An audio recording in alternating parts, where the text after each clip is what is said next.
안녕하세요. 반갑습니다. AP투자연구소입니다. 11월 3일 오늘의 마감 증시 같이 한번 살펴보도록 하겠습니다.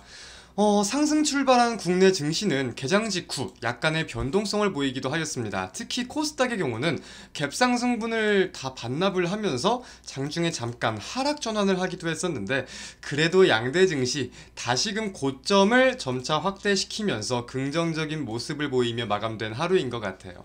이에 금일 코스피는 1.08%, 그리고 코스닥은 1.19% 양대 증시가 상승 마감하였습니다. 그래서 우리가 기술적인 흐름을 좀 살펴본다고 하면은, 자, 사실 우리가 봤을 때 코스피도 그렇고 코스닥도 그렇고 단기선 5일선, 11선에 대해서 무언가가 확실하게 돌파가 나오는 모습들이 확인되진 않았었어요. 이제 저희 시청자분들은 코스닥 위주로 많이 보시니까 코스닥을 봐볼게요. 5일선, 11선을 돌파를 했다 하면 무너지고, 했다 하면 무너지고, 했다 하면 무너지고, 이런 식으로 5일선, 11선 위에서 계속해서 시세를 보였던 적이 근래에 들어서 보인 하락에서 확인되진 않았거든요. 근데 오늘은 기조가 확실하게 다르긴 달랐죠. 전일 굉장한 장대 양봉을 세우면서 11선까지 확실하게 돌파하는 모습을 보였고, 저는 오늘 오전 중에 변동성이 보일 때까지만 하더라도 오늘은 좀 늘릴 수가 있지, 어제 코스닥이 4% 넘게 상승을 했으니까 선반영이라는 기조를 가지고 오늘은 좀 늘릴 수 있겠다, 하지만 단기선 이탈만 안 하면 괜찮지 않을까라고 생각을 했는데 오히려 상승폭을 더 확대시키더라고요. 그러면서 이제 20선까지 맞닥뜨리려고 하고 있는 상황이다 보니까 오히려 다음 주에는 20선 저항에 대해서 어떻게 모습들을 보일지 우리가 좀 주목을 해야 되는 거겠죠. 그래서 이제 추세 전환에 대한 기대감이 확실하게 올라가고 있는 상황인 건 맞습니다. 근데 이제 우리가 주목할 수 있는 부분은, 저 같은 경우는 추세 전환을 바라볼 때 그래요. 하락 추세라고 하면 보통 이런 추세를 그리면서 하락을 하는 것을 뜻하잖아요.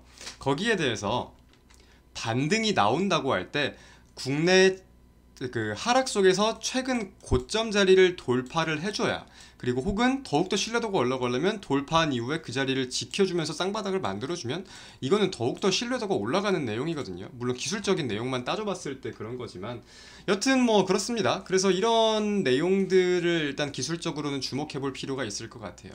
긍정적인 내용들은 최근 계속해서 좀 언급이 되었다 보니까 많은 분들이 알고 계실 거라 생각이 들고, 약간 우리가 주목해야 될 부분들은 있습니다. 일단은 전일 미국 증시가 오늘 새벽에 마감이 되고 미국 애플의 실적이 공개가 되었어요. 애플의 실적 자체는 긍정적으로 나왔습니다. 매출도 그렇고요, 주당 순이익도 그렇고요, 시장의 전망을 상회했어요. 근데 시간외에서 좀 부진한 모습을 보였습니다. 하락세를 보였어요. 이제 향후 전망에 대해 살펴볼 때 스마트폰 시장이 좀 더욱 침체될 것 같다라는 전망도 그렇고, 아이폰의 중국 비중이 줄어들 것 같다라는 것도 그렇고, 이제 향후 실적에 대한 우려감이 좀 끼면서 시간외에서 안 좋은 모습을 보였는데, 애플은 미국에서 가장 큰 종목이잖아요. 한국의 삼성전자, 미국의 애플, 전 세계 애플, 이렇게 구조가 형성이 되는데, 그런 애플이 과연 어떤 변동성을 보일지 좀 우리가 첫 번째로 주목해 볼 필요가 있기는 있을 것 같습니다. 뭐 일봉 차트 한번 봐볼까요? 애플 한번 본다고 하더라도 이제 고점을 좀 맞고 떨어질 수 있는 기술적 자리에서 과연 돌파를 해줄 것이냐, 이 여부를 확인을 해야 되는 상황인 것 같은데, 이 포인트에 우리가 한번 주목을 해볼 필요가 있겠다. 눌리느냐 돌파하느냐, 결국 이 자리인 거고요. 그리고 미국의 고용보고서가 오늘 밤에 발표가 됩니다. 고용보고서 같은 경우는 원래도 우리가 중요하게 생각을 해야 되지만, 최근 파월 연설을 통해서 생각을 해봤을 때 파월 의장이 이런 말을 했어요. 12월 FOMC 기조에 대해서 따져보자고 한다면 두 차례의 고용지표 발표에 우리가 주목을 하고 12월 FOMC에서 기조를 정하겠다라고 말을 했기 때문에, 이 고용보고서에 대한 시장의 이목 집중도는 훨씬 더 올라갈 거라고 생각을 합니다. 그래서 이 내용에 대해서 증시가 변동성을 보일 수 있다. 올라가도 올라가고 내려가도 내려갈 수 있다. 이 내용도 우리가 분명 주목을 해야 되는 포인트일 거라고 생각을 해요. 자, 그리고 이제 공매도에 대해서 기사가 좀 많이 올라오고 있습니다. 공매도 중단 밑그림 나왔다, 이르면 다음 주 발표, 뭐 이런 내용들이 나오고 있는데, 아직 확실하게 보도 발표가 된 건 아니기 때문에 우리가 100% 확신을 가질 수는 없겠지만 이제 뭐 핵심 관계자는 공매도 자체를 잠정 중단, 뭐 한시적 중단이겠죠. 가능성이 지금으로선 높다. 미치는 영향을 감안해서 장이 열리지 않는 다음 주 주말께 발표할 가능성이 높은 것으로 전해졌다. 신뢰 시스템 마련할 때까지 공매도를 중단한다. 이런 내용들이 좀 나오고 있습니다.